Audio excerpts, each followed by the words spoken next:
Hello, welcome to my channel. My name is Brita Wallace. I am a family and parent educator with Wallace Family Ministry, and we are going on a Love Dare journey for our marriages, and we are on day 29. So let's hop into the study today, guys. Our theme today is love's motivation, okay? So we always start with a verse, which is Ephesians 6:7, and that says, render service with a good attitude as to the Lord and not to men, okay? So it doesn't take long to discover that your mate will not always motivate your love. Many times they will demotivate it, right? More often than you'd like, it will seem difficult to find the inspiration to demonstrate your love. They may not even receive it when you try to express it. So maybe you've done dares throughout this book and they're not really receiving your love when you're trying to express it, and they're making it hard for you to do so. But that's simply the nature of life, even in fairly healthy marriages, okay? But although moods and emotions can create all kinds of moving motivational targets, one motivation is certain to stay in the same place all the time, and it's this. This is your first point. When God is your reason for loving, your ability to love is guaranteed because love comes from Him, okay? So think of it like this.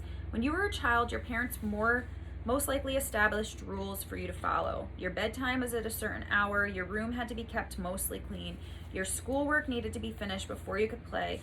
If you were like most people, you bent the rules as often as you obeyed them, right? And if not for the incentive of force and consequences, you might not have obeyed them much at all. But sometimes in childhood, you might have been taught an idea like this. Children, be obedient to your parents in all things, for this is well-pleasing to the Lord. Colossians 3:20. At some level, you begin to realize that you didn't merely have your parents to answer to anymore. This was no longer a battle of wills between you and your mom or your dad. This was now between you and God. As it turns out, however, the relationship between parents and children is not the only thing enhanced by letting God become your driving motivation. Consider the following areas where pleasing Him should become our goal. All right, so these are the things. Work. Do your work heartedly as for the Lord rather than for men. That means even if you're not doing work that seems like it would be for God. So if you're just going to your everyday day job, if you're doing the dishes, if you're a stay-at-home mom. So many people say, man, I just don't feel like I have purpose because I have to stay home with kids, or I don't feel good enough. I don't feel like I'm contributing enough. These are things that I've heard people say before, and the thing about it is that is the job that you are supposed to do right now in your life, that God has placed you in authority over. This is the position that you're in right now, so do it for His glory. And if we do it for the glory of God, if we say, this is for God, I'm doing this work for God, I'm doing this for God. You know, I work in mortgages full time, and I can get stuck in this mindset of like, this is not my life's purpose, right? But if I do it for the glory of God and say, I'm doing this right now because it supports my family and supporting my family, and this is where God has me right now, and supporting my family and doing what I need to do in my family and for my family is what God wants me to do. It's where God has me. I'm doing it for the glory of God. Then I will have a better attitude about it. I will find more purpose in it. And I think that that's the point, is that we find purpose and joy in doing things for God when we work wholeheartedly as for God, right? And no matter what the profession is. Service, all right, is the next one. Obey those who are your masters on earth, not with external service as those who merely please men, but with sincerity of heart, fearing the Lord, that we do it. So let's say that this is talking about our children, right? Serving their parents, doing what their parents asking, obeying their parents, instead of, doing it to please our parents and just doing what they're asking. And, you know, like, we're not always doing things that our parents ask. And if you remember, as children, we're not doing them with a joyful or a grateful or a willing heart. We're like huffing and puffing, rolling our eyes, giving attitude, and we're just saying, like, fine, I'm gonna do it because I don't want a consequence, or I don't want something taken away, or whatever it is. And that's not teaching our children to do things from their heart, okay? I want sincerity of heart in my home, which starts, I believe, with connection and explaining, you know, we do things at home. This is why I'm asking you to do this. Whether it's a chore, which I like to call, this comes from Amy McCready, this is not me, this is her term, family contributions. I don't like the word chore because it sounds painful. But when you're saying, like, everybody needs to contribute to the family, it takes every single person in the family to run a household. And I think that's why it's so hard when our kids are so small, because it's two people trying to clean up after even more people. Like, it's me and Chris cleaning up after 4 people as opposed to just ourselves. And as they get older and age appropriately, they should start having responsibilities. One of the things that Jack has to do, if he's home and I'm taking the garbage out, I ask that he goes and gets a garbage bag and replaces the garbage bag. And sometimes he'll say, no, thank you. And I'll say, Jack, like, I'm gonna take the garbage outside. You have to contribute to our family. Please go get a garbage bag. We all need to pitch in. And he'll say, okay, mama. Most times he does say, okay, mama, and he goes and he does it. Like, I need you to help out. So that's age appropriate. He needs to clear his own plate from the table and bring it to the kitchen. Ollie can't do these things right now. He just turned 2. But as he gets older, he's gonna have responsibilities as well. As Jack gets older, you're gonna have to take the garbage out and replace the garbage bag in the garbage. It's a little too heavy for him to take out right now and a little too much for him. So we have to give them things that are age appropriate, that they can handle themselves and contribute to the family, and say, this is so, you know, and explaining things to kids is not questioning our authority. Somehow in this culture, it just drives me nuts that in this culture that we got through, like, if kids ask why, it's questioning our authority. It's not questioning our authority. It's because they don't know. You know, they want to know the answer. My 2-year-old right now, which is actually a 3-year-old developmental thing, like, kids at 2 is no, no, no, no, no. That is developmentally, and obviously with development, there's a range, there's an average. Most children go through walking at a certain time, you know, around a year old, but that varies. My children walk to 8 and 9 months. That's not normal. That's not average. Some kids don't walk until they're 16, 17 months old. There's a range, and there's an age where medical providers will say, like, oh no, they're still in the range. They're still in that age range, right?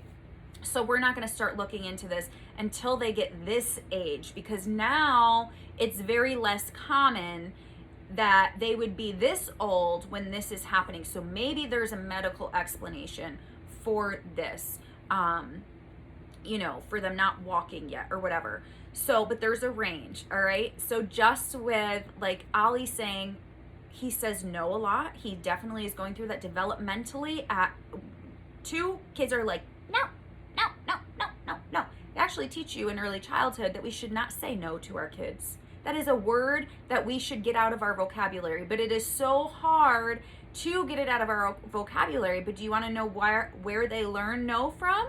They learn it from us. No, don't touch that. No, don't do this. And actually saying that puts the idea in their head. So we really should be telling kids what we want them to do instead. But so often the first thing that comes out of our mouth is no, and then don't. So, and it's actually really it's a whole nother teaching for another time, but they get it from us. It's because they're into everything. They're exploring, which is totally normal. Some people say, why do they do that? You know, why are they touching that? Why are they doing that? They're exploring their environment, which is actually helping their brain development. It is healthy for them. Of course, we need to create boundaries for them. That's why our houses should be childproof. That's why we should have boundaries for them. We need to say, this is mommy's, this doesn't belong to you. My child, my 2-year-old, for a very long time, and he does it every once in a while now, but for a long time, like over the winter, he just kept wanting to go over to Chris's grandma, we live with them, their books, and saying, taking them off the shelf, or she's got these little pictures, old pictures there, and touching them, or taking everything off this glass table. He just was obsessed with this glass table. Everything on it is pretty much glass, and he just wanted to touch it. And we just have to kept saying, Ollie, that's not yours, that's grandma's, come play with a toy and redirect him, leave the books on the shelf, leave the pictures alone, as opposed to don't do that, because when we're asking them not to do it, all they're hearing in their head is do this. And that's how your brain works developmentally. I know that sometimes that doesn't make sense to some people, like, well, I'm saying don't, I'm saying not to do it. But if you're telling them what you want them to do, that just triggers your brain to do it more often. You're saying don't. They're going to say, oh, well, now this idea is in my head. Well, now I'm going to continue to do it. That's just how your brain functions. If we're telling them, we should be telling them instead what we want them to be doing instead of what they shouldn't be doing. I know I just got off on a tangent there a little bit, but we want to instill in them, this sincerity of heart, that they're working towards something and they should be doing it with a grateful and joyful heart. That I know that sounds so silly, but we can instill in them by explaining why. Oh, and at 3, it's why. Well, Ollie's going through both those stages at the same exact time now. No and why. So we want to answer those questions. They're genuine questions. Why? Why do I have to help out at home? Well, if mommy has to stay home and clean the house all weekend because nobody else is helping me do anything, then you have to stay home with me, and we don't get to go have fun and have a family day. We all need to pitch in so we all get to enjoy life together. So we all get to, it takes every person to run a household successfully, and to pitch in. We all should be pitching in. It becomes a job that comes with integrity. This is a job because you're contributing to a family. You're contributing to this family. You're a member of this family. And this is your part in this family, okay? So doing things with sincerity of heart, right? And then everything you do, work hard at whatever you do, knowing that from the Lord you will receive the reward of the inheritance. It is the Lord Jesus Christ whom you serve. So everything you do, we should be doing it for the glory of God. Even marriage, okay? Wives, be subject to your husbands as if fitting for the Lord. Husbands, love your wives just as Christ also loved the church and gave himself up for her. This means the love you demonstrate in marriage should actually have one chief objective: loving and honoring the Lord with devotion and sincerity, all right? Your role as a husband or wife will take on new focus and drive when you see it as an instrument for living out your love for God, when pleasing him becomes the why behind what you do. God's word says we can love him through the ways we treat, serve, and love other people. So every loving thought, attitude, or action in your marriage can become another way for you to say I love you to God. The fact that it blesses your spouse in the process is simply a wonderful additional benefit. You may think your marriage or love for your spouse will suffer from making God your primary focus and your greatest delight, but quite the contrary, all of it will flourish as you draw closer to the one who created marriage and who loves your wife or husband infinitely more than you do. This change of focus and perspective is very strategic and crucial for a Christian. Being able to wake up knowing that God is your source and supply, not only of your own needs, but also those of your spouse, changes your whole reason for interacting graciously towards your mate. No longer is it this imperfect person deciding how much love you'll show them, but rather your omniperfect God is using an even flawed person like yourself to bestow loving favor on another, okay? Has your wife become fairly hard to live with lately? Is her slowness at getting over a disagreement wearing on your patience? Then don't withhold your love just because she thinks differently from you. Love her as to the Lord. Is your husband tuning you out, not saying much, brooding you over something he's not interested in sharing? Are you tired of him being so inconsiderate of you, not even responding to the children the way he needs to? Then don't battle back with silence and inattention. Love him anyway, as to the Lord. Love motivated by raw duty cannot hold out for very long, and love only motivated by ideal conditions can never be assured of sufficient oxygen to keep it breathing. But love that is lifted up as an offering to God never loses its anchor and is able to sustain itself when all others, weather conditions, have lost their ability to energize us. Those who are fine with mediocre marriages can leave their love to chance and hope for the best. But if you're committed to giving your spouse the best love you can possibly give, then shoot for love's unchanging motivation. Love that keeps God as its primary focus is unlimited in the heights that it can attain. When you're not motivated to do it for them, do it for Him. All right, so our dare today is before you see your spouse again today, pray for them by name and for their needs, whether it comes easy for you or not to say, I love you, and then express love to them in some tangible way. Go to God in prayer again and thank Him for giving you the privilege of loving this one special person unconditionally the way that He loves both of you. All right, so I thank you for tuning in today, guys. I hope that was fruitful for you. Make sure that you subscribe to my channel, like it, and share me with your friends, and I will see you tomorrow. Take care. God bless.